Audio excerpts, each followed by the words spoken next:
বাজার মোড়ে মুঠোফোন ব্যবসায়ীদের অবস্থান কর্মসূচিতে লাঠি পেটা করেছে পুলিশ। চলছে ধাওয়া পাল্টা ধাওয়া। বিস্তারিত জানাতে যুক্ত হচ্ছেন সহকর্মী রাকিব হোসেন।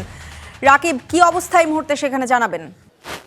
আমি আছি কারণ বাজারে কিন্তু মোবাইল ব্যবসায়ীদের সঙ্গে আরো ঘন্টাখানেক আগ থেকে কারণ বাজারে মোবাইল ব্যবসায়ীদের সঙ্গে পুলিশের কিন্তু ধাওয়া পাল্টা দেওয়ার ঘটনা ঘটছে।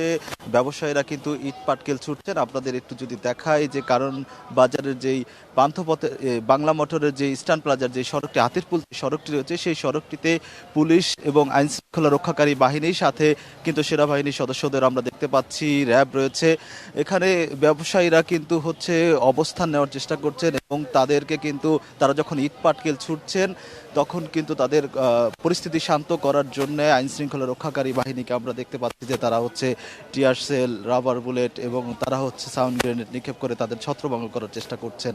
ঘণ্টাখানেক ধরে কিন্তু এই কাউরান বাজার, হাতিরপুল সড়ক এবং বসুন্ধরার যে পান্থপথ সড়কটি রয়েছে, এই তিনটি সড়কে কিন্তু ধাওয়া পাল্টা দেওয়া হচ্ছে। এবং এখানে মোবাইল যে ব্যবসায়ীরা রয়েছেন, অর্থাৎ এই যে আনঅফিসিয়াল মোবাইল বিক্রেতা যারা রয়েছেন, তারা কিন্তু সকাল 10টার দিকে কাউরান বাজার মোড়ে অথবা সাকফরের সামনে তারা কারণ বাজার মোড়ে বিক্ষোভ কর্মসূচি পালন করেন এবং তাদের যে দাবি দেওয়া রয়েছে সেই দাবি দেওয়া নিয়ে তারা আন্দোলনে নামেন এবং আন্দোলনে নামার পর কিন্তু এখানে তাদের সরিয়ে দেওয়ার জন্য, যেহেতু তারা আন্দোলন যখন শুরু করেন সকাল 10টা নাগাদ, তখন কিন্তু 1 ঘন্টা পরে পুরো এই যে বাংলা মোটর সড়ক এবং যে কাউরান বাজারে যে সড়কটি রয়েছে, আশপাশে যেসব সড়ক রয়েছে সেসব সড়কে তীব্র যানজট তৈরি হয় এবং এই তীব্র যানজটের কারণে আইন শৃঙ্খলা রক্ষাকারী বাহিনীর পক্ষ থেকে তাদেরকে কিন্তু সরে যাওয়ার জন্য অনুরোধ জানানো হয় এবং বিষয়গুলো নিয়ে পরবর্তী টাইমে আলোচনার মাধ্যমে সমাধান, সবকিছু মিলে আলোচনার মাধ্যমে বসবে এরকম আশ্বাসও দেওয়া হয়। কিন্তু তারপরও তারা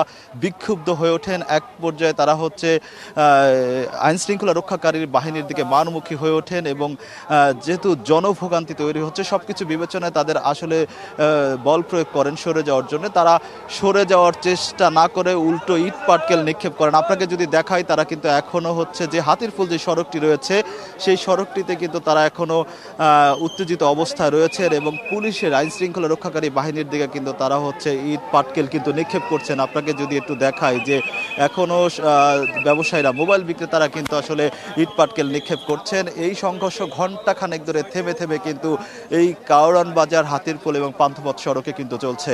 আমি রয়েছে এখন হাতিরপুল সড়কে। হাতিরপুল সড়কটিতে ঠিক এক পাশে আইন শৃঙ্খলা রক্ষাকারী বাহিনী এবং সেনা সদস্য এবং বিজিবি সদস্যদের অবস্থান আমরা দেখতে পাচ্ছি। নতুন এবং ফিরে আসা গ্রাহকদের জন্য নগদে চলছে ক্যাশব্যাক সহ প্রতিদিন হাজারো উপহার জেতার সুযোগ। হবে আশা আর ফেরা, সারপ্রাইজ সেরা।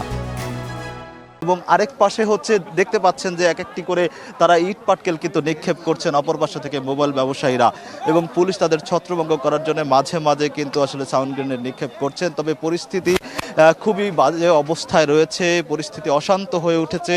সময়ের সাথে সাথে আইন শৃঙ্খলা রক্ষাকারী বাহিনীর পক্ষ থেকে তাদের বারবার সরে যাওয়ার জন্য অনুরোধ করা হলো। তারা বিক্ষুব্ধ অবস্থানে রয়েছেন। এই কথা কিন্তু, এই বিষয়গুলো কিন্তু আমরা দেখতে পাচ্ছি। আপনাদের যদি একটু দেখাই, এক পাশে কিন্তু মোবাইল ব্যবসায়ী যারা রয়েছেন তারা কিন্তু এক পাশ থেকে সড়কের ইট পাটকেল নিক্ষেপ করেই যাচ্ছেন, আর আইন শৃঙ্খলা রক্ষাকারী বাহিনী তাদেরও পরিস্থিতি শান্ত করার জন্য সর্বাত্মক চেষ্টা করছেন। এভাবে কিন্তু এই পুরো হাতিরপুল সড়ক এবং কাউরান বাজার সড়কে গত ঘণ্টাখানেক ব্যাপী কিন্তু এই সংঘর্ষ চলমান অবস্থা রয়েছে। এবং আপনাকে একটা বিষয় একটু জানাতে চাই, এখন থেকে ঠিক আধা ঘন্টা আগে এক পর্যায়ে যখন পুলিশের সঙ্গে এবং মোবাইল ব্যবসায়ীদের সঙ্গে সংঘর্ষ হয়, এক পর্যায়ে তাদের ছত্রভঙ্গ করে দেওয়া হয় এবং ছত্রভঙ্গ করে দেওয়ার পর আশপাশে যেসব গলি থাকে সেসব গলিতে কিন্তু তারা অবস্থান নেন এবং অবস্থান নেওয়ার পর আধা ঘন্টা পরে, অর্থাৎ 20 থেকে 25 মিনিট পরে তারা আবারও সড়কে এসে চোরাগুপ্তভাবে তারা ইট পাটকেল নিক্ষেপ করেন। এমন দৃশ্য কিন্তু আমরা লক্ষ্য করেছি। একই সঙ্গে আরেকটা বিষয় একটু জানাতে চাই, এই সরকারিভাবে যে মোবাইল আনঅফিসিয়াল যেসব মোবাইল ফোন রয়েছে, এইসব মোবাইল ফোন বন্ধ সহ নানা বিষয় নিয়ে সরকারের পক্ষ থেকে যেসব পদক্ষেপ নিয়েছে, সেই পদক্ষেপের অংশ হিসেবে কিন্তু তারা যেহেতু বলছেন যে তারা তাহলে তাদের ব্যবসা বন্ধ হয়ে যাবে, তারা ক্ষতির সম্মুখীন হবেন, এরকম নানা অভিযোগ তুলে তারা কিন্তু আন্দোলন গত কয়েকদিন ধরেই আন্দোলন করেছেন আমরা দেখতে পেয়েছি। সবশেষ আজকে আন্দোলনে পুলিশের সঙ্গে তারা সংঘর্ষে জড়ায়। এই ছিল আমার কাছে হাতিরপুল সড়ক থেকে সবশেষ। রাকিব, ধন্যবাদ।